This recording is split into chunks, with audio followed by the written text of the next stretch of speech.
تاکہ یہودی فوراً کان کھڑے نہ ہو جائیں ان کے، اور جڑ کاٹنے پر ابھی فوراً نہ تل جائے، because we had to gain time, ہمیں وقت چاہیے تھا ابھی اپنا آفینسو لانچ کرنے کے. میں لفظ جان بوجھ کر استعمال کر رہا ہوں اس لیے کہ اس کے بعد جو اصل میں ہے وہ آفینسو ہوا حضور کی طرف سے. 7ویں مہینے سے حضور نے چھوٹے چھوٹے گروپ بھیجنے شروع کر دیے to threaten the lifeline of Mecca. مکے کی لائف لائن کیا تھی؟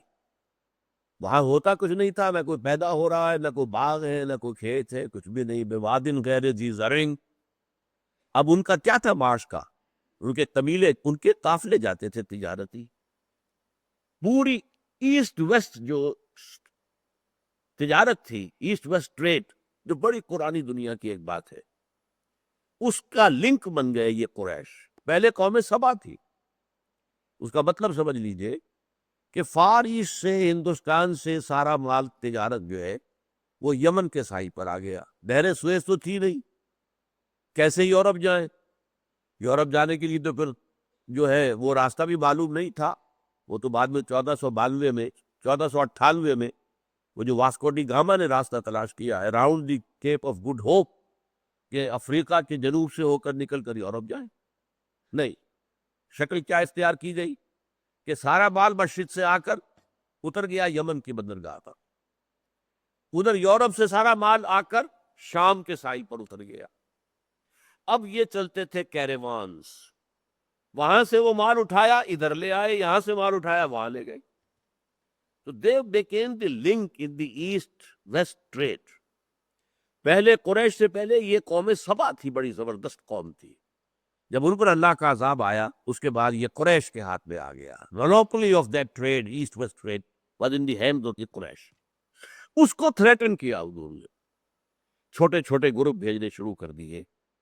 8 مہمیں ہیں بدر سے پہلے پہلے، ایک سال کے اندر.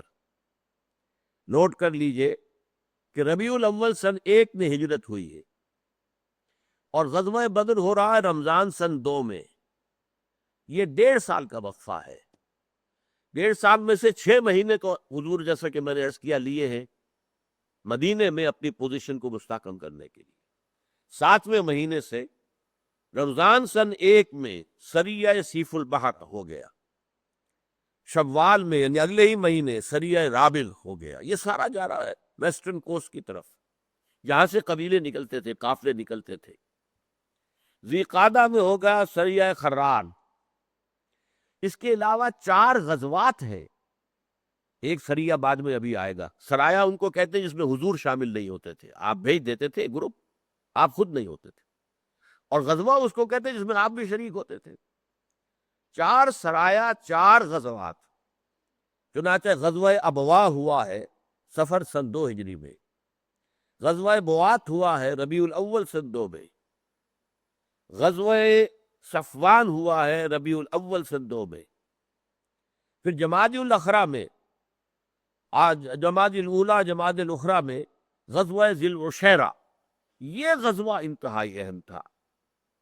یہ اصل میں بہت بڑا قافلہ جا رہا تھا ابو سفیان کی سرکردگی میں شام کی طرف، اور سارے مہاجرین جو چلے گئے تھے مکے سے، ان کا سارا گھر کا اساس البیت، ان کے قالین، ان کی ہر چیز وہاں سے لوٹ کر، اور انہوں نے اپنا ایک فنڈ ریز کیا تھا، اور اس فنڈ سے یہ اتنا ایک قافلہ تیار کیا، اور یہ جا رہا تھا شام کی طرف. حضور نے اس کا پیچھا کیا، اس کو پکڑنے کی کوشش کی، اس پر حملے کی کوشش کی، لیکن یہ کہ ابو سفیان بڑی تیزی کے ساتھ اپنے قافلے کو لے کر نکل گیا. یہ ہے غزوہ ذی العشیرہ. اب جب یہ قافلہ واپس آ رہا تھا، جاتے ہوئے ابو سفیان دیکھ چکا تھا کہ محمد نے ہمارا پیچھا کیا صلی اللہ علیہ وسلم، وہ تو بچ کر نکل آئے. اب انہیں معلوم ہے کہ ہم واپس آئیں گے، اب وہ حملہ کریں گے. تو اس نے کیا کیا؟ بہت زبردست آدمی تھا وہ سیاسی اعتبار سے، ڈبل چال چلی. ایک تو دوڑایا قاصد مکے کی طرف، جاؤ جا کر شور مچا دو. تو اب سب کا مال تھا اس کے اندر، سب کی انویسٹمنٹ تھی. دوڑو، بچاؤ اپنے قافلے کو، محمد تمہارے قافلے کو لوٹنے والے ہیں، دوڑو دوڑو. ابو سفیان کا پیغام ہے. اچھا، ایک تو یہ بات ہو گئی. دوسرا، وہ 8 میں سے میں نے کہا تھا ایک سریہ ابھی باقی تھا، یہ سریہ نخلہ کہلاتا۔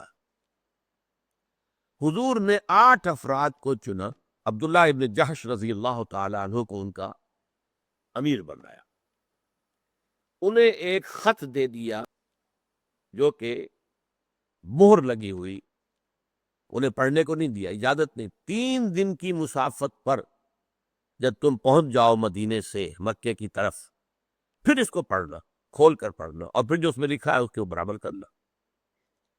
اب 3 دن کی مسافت پر جب پہنچے ہیں تو انہوں نے خط کھولا تو خط میں لکھا ہوا تھا، نخلا میں جا کر قیام کرو اور قریش کی نقل و حرکت سے ہمیں مطلع کرتے رہو۔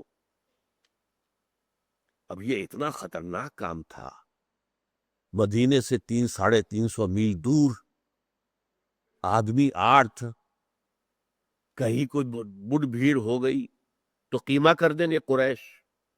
اور یہ نخلا کیا تھا؟ یہ ایک مقام تھا بٹوین مکہ اینڈ طائف، مکے اور طائف کے درمیان، جو اس کا طریق السیل کہلاتا۔ ایک طریق الجبل تھا وہاں کا، جو پہاڑی راستہ تھا، ایک طریق سیل ہے جس سے کہ سیلاب آیا کرتا تھا۔ اگر بارش ہوتی تھی، طائف جو کہ اونچی جگہ ہے، تو وہاں سے پانی ایک سیل کی شکل میں مکے آیا کرتا تھا۔ تو طریق سیل پر یہ نخلا ہے، تقریباً بیچ میں، ان بٹوین۔ تو وہاں جا کر حضرت عبداللہ ابن جاش نے ساتھیوں سے کہا کہ بھائی یہ حکم ہے، اب سوچ لو، میں تو اس پر عمل کروں گا، تم میں سے اگر کوئی واپس جانا چاہے تو چلا جائے۔ سب نے کہا نہیں، ہم حضور کا جو بھی حکم ہے اس پر عمل کریں۔ اب وہاں جو پہنچے تو وہاں سے ایک قافلہ گزر رہا تھا، وہ قافلہ جو ہے وہ بھی مختصر سا تھا، چند آدمی، چند اونٹ، اور اتفاق سے ان کی مٹھ بھیڑ ہو گئی۔ پہلے تو مشورہ کیا انہوں نے کہ ہم ان پر حملہ کریں یا نہ کریں، بعد میں لوگوں نے کہا کہ کیوں نہ کریں، ہم انہوں نے ہمیں گھروں سے نکالا ہے، انہوں نے یہ کیا ہے۔ بہرحال انہوں نے کوئی تیر چلائے، ان میں سے ایک آدمی مر گیا، 2 کو یہ قیدی بنا کر لے آئے، اور وہ اونٹ کے اوپر جو سامان تجارت دادا ہوا تھا وہ بھی لے کر آ گئے۔ یہ کہلاتا ہے سریہ نخلا۔ اس کا نتیجہ کیا نکلا؟ ایک تو حضور نے فرمایا کہ تم نے غلط کام کیا، میں نے تمہیں جنگ کرنے کا حکم نہیں دیا تھا، میں نے تو تم سے کہا تھا کہ وہاں قیام کر کے ہمیں نقل و حرکت کی اطلاع دیتے رہو۔ تاہم آپ نے کوئی سزا نہیں دی، یہ میں بتاؤں گا کیوں سزا نہیں دی، یہ بعد میں سمجھنے کی بات ہے۔ لیکن ادھر یہ ہے کہ وہ جو ایک آدمی بچ کے نکل گیا تھا، وہ چیختا چلاتا کپڑے پھاڑتا ہوا مکے میں داخل ہوا، محمد کے آدمیوں نے ہمارا آدمی مار دیا۔ اب یہ ہمت، یہ جرت ہو گئی محمد کی صلی اللہ علیہ وسلم۔ یہ نوٹ کر لیجئے کہ یہ جو ہے رجب سن 2 میں، ربیع الاول سن 1 سے لے کر رجب سن 2 تک مکے والوں کی طرف سے کوئی موو ثابت نہیں ہے کہ انہوں نے کوئی اقدام کیا ہو حضور کے خلاف۔ اس کی وجہ کیا تھی؟ مکے میں دونوں طرح کے آدمی تھے، آج کل کی ایک اصطلاح ہے ہاکس اینڈ ڈوز۔ ایسے لوگ بھی تھے جو کہتے تھے کہ چلو چل کر مدینے میں حملہ کرو، ختم کرو اس کو، اور یہ محمد کو اور اس کے دین کو ختم کرو، حملہ۔ ابو جہل ان کا سردار تھا، عقبہ ابن ابی معیط اس کا ساتھی تھا، اور کچھ لوگ تھے ان میں شریف النفس، حکیم بن حزام جو بعد میں ایمان بھی لے آئے، حضرت خدیجہ کے رشتہ داروں میں سے تھے، اور عتبہ ابن ربیعہ بزرگ آدمی تھا۔ اس نے یہ کہا دیکھو قریش، تمہاری بلا تمہارے سر سے ٹل گئی، محمد اور ان کے ساتھی یہاں سے چلے گئے۔ اب محمد جہاں گئے ہیں صلی اللہ علیہ وسلم، نچلنے بیٹھنے والے تو نہیں ہیں، وہ وہاں پر وہی کام کریں گے جو یہاں ہو رہا تھا۔ تو گویا کہ اب ان کا مقابلہ عرب سے ہوگا، ابھی تو قریش سے ہو رہا تھا، ابھی بقیہ عرب سے ہوگا۔ اب اگر بقیہ عرب انہیں ختم کر دیں تو جو تم چاہتے ہو جائے گا، بغیر اس کے کہ تم اپنی تلواریں اپنے بھائیوں کے خون میں رگو۔ آخر یہ قرشی کون ہے؟ ہمارے بھائی ہے کہ نہیں؟ محمد کون ہے؟ قریش کا آدمی ہے کہ نہیں صلی اللہ علیہ وسلم؟ یہ ابو بکر کون ہے؟ یہ عمر کون ہے؟ یہ حمزہ کون ہے؟ یہ ان کے ساتھ جو ہے کہ ہمارے بھائی ہے، ہم اپنی تلواروں سے انہیں کاٹے، انہیں ختم کریں، اس کی بجائے عرب ان کو نبٹ لیں گے۔ اور دیکھیے دوسری بات اس کی جہاں بینی اور دور اندیشی. اور اگر محمد بقیہ عرب پر غالب آ گئے تو ہمارا کیا نقصان ہے؟ وہ محمد قرشی ہے نا صلی اللہ علیہ وسلم. قریش کی حکومت قائم ہو جائے گی پورے عرب پر. We stand to lose nothing. اگر محمد کی حکومت قائم ہو جاتی ہے صلی اللہ علیہ وسلم تو کس کی ہوئی؟ قرشیوں کی ہوئی. محمد کے اولین ساتھی سب قرشی ہیں. ابو بکر کون ہے؟ عمر کون ہے؟ حمزہ کون ہے؟ عثمان کون ہے؟ بنو امیہ کا چشم و چراغ. علی کون ہے؟ عباس کون ہے؟ یہ بات تو یہ اصل میں کشمکش ابھی وہاں چل رہی تھی. ہاکس بھی زور لگا رہے تھے اور ڈوز بھی روک رہے تھے. لیکن ان دو واقعات میں ایک شمال سے دوڑتا ہوا آدمی آیا ہے، اس نے بھی کپڑے پھاڑے، چیخا چلایا. دیکھو ابو سفیان کا پیغام ہے. یہ ایس او ایس کال جسے کہا جاتا ہے جدید اصطلاح میں، کہ ہمارے اس قافلے کے اوپر محمد حملہ کریں گے، محمد کے آدمی لوٹ لیں گے، دوڑو. ادھر سے وہ آدمی چیختا ہوا آ گیا طائف کی طرف سے، نخلا کی طرف سے، کہ محمد کے آدمیوں نے ہمارا ایک آدمی مار دیا اور ہمارا مال لوٹ کے لے گئے. اب گویا کہ جو ڈوز تھے وہ لاجواب ہو گئے. اب ان کے پاس کیا دلیل نہیں، کیوں نہ اقدام کریں اب ہم. اور اب ابو جہل اور عقبہ ابن ابی معیط وغیرہ جو لوگ تھے، نضر ابن حارث وغیرہ، اب ان کی بات جو ہے وہ مانی گئی. تب وہ 1000 کا لشکر نکلا ہے مکے سے. یہ ہے در حقیقت اس پورے معاملے کا جو صحیح پرسپیکٹو ہے. آغاز حضور کی طرف سے ہوا. میں نے آپ کو پہلے بھی کہا تھا کہ دیکھیے جب مکہ آباد تھا، مکے میں لوگ تھے، غلام بھی تھے، وہ اپنی قسمت پر شاکر تھے، غریب بھی تھے، امیر بھی تھے، کوئی کانفلکٹ نہیں تھا. پہلی آواز اٹھی یہ سب غلط، تمہارے معبود غلط، تمہارے سرمایہ دار ظالم. یہ آواز کس نے اٹھائی؟ حضور. چھیڑا کس نے؟ کانفلکٹ کس نے شروع کیا؟ پانی کا ایک تالاب ہو، پانی کھڑا ہوا ہے، آپ نے اس میں پتھر مارا، لہریں اٹھیں گی نا اب آخر. لیکن کس نے کیا؟ یہ آپ نے کیا. ان کا رد عمل تھا کہ پہلے انہوں نے کہا پاگل ہیں، بس ایسے ہی ہیں، مجنون ہیں، دماغ خراب ہوا ہے، کچھ دن میں سمجھ جائیں گے، سمجھ جائیں گے سب. اور جو اس کے بعد دیکھا نہیں، انہیں مارو، انہیں پیٹو، انہیں بھوکا رکھو، انہیں جکڑ کر رکھو کہ شاید دن میں تارے نظر آ جائے. یہ سارا ان کا رد عمل تھا. لیکن شروع کس نے کیا تھا؟ محمد الرسول اللہ. اسی طرح محمد کا مقصد تھا اللہ کے دین کو غالب کرنا. وہ مدینے میں جا کر ٹھنڈی چھاؤں میں بیٹھ کے آرام کرنے کے لیے تو نہیں گئے تھے. ہز مشن، جس کے مشن میں سب سے پہلا معاملہ یہ تھا کہ وہ جو مرکز توحید، جس کو مرکز شرک بنا دیا گیا ہے، اسے واگزار کیا جائے، اسے اصل و مرکز توحید بنایا جائے.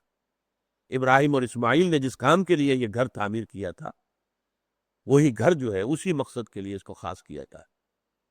اور چونکہ قریش پورے عرب کے اندر، چاہے وہاں کوئی فارمل حکومت نہیں تھی عرب کی، کوئی فارمل بادشاہ نہیں تھا، کچھ نہیں تھا، فارمل کوئی آرمی نہیں تھی، لیکن قریش کو پورے جزیرہ نما عرب میں سربراہی حاصل تھی.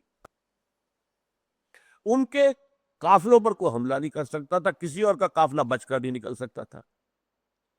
کیوں ان کے قافلوں پر حملہ نہیں کر سکتے تھے؟ اس لیے کہ ان کے پاس بت رکھے ہوئے تھے، ان کے وہ کسٹوڈین تھے بتوں کے. گویا کہ ان کے خدا جو ہے وہ ان کے پاس ہاسٹیجز تھے، وہ ان کا بت اٹھا کے پھینک دیں گے. تمام قبیلوں کے بت وہاں رکھے ہوئے تھے. وہ حج کے موقع پر آتے تھے، اپنے اپنے بتوں کی زیارت کرتے تھے، چڑھاوے چڑھاتے تھے. وہ چڑھاوے بھی انہی کو ملتے تھے نا، قریش کو. داتا صاحب پہ جا کے چڑھاوا جو جاتا ہے ان کے مجاوروں کو جایا کرتا تھا نا. اب بھی یہ ہے کہ کچھ مجاوروں کو جاتا ہے، کچھ وہ حکومت نے تھوڑا سا کنٹرول کیا ہوا ہے، ورنہ جہاں جو کچھ ہوتا ہے مجاوروں، یہ مجاور تھے اس بیت اللہ کی جس میں کہ سب بت رکھے ہوئے تھے. لہذا ان کا سارا مفاد پورے عرب پر چھایا ہوا. کوئی عرب قبیلہ ان کے قافلے پر حملہ نہیں کر سکتا. اور پھر یہ کہ چونکہ انہیں مذہبی سیادت حاصل تھی، خانہ کعبہ جو ان کا سب کا مرکز تھا، تو اس کے متولی یہ تھے، لہٰذا انہیں جو حیثیت حاصل تھی. اب جب تک اس طاقت کو توڑا نہ جاتا، اسلام کے غلبے کا کوئی امکان تھا ہی نہیں. اسلام کے غلبے کے لیے پہلی ضرورت یہ تھی کہ قریش کی طاقت کو توڑا جائے، لہذا حضور نے آفینسو اختیار کیا ہے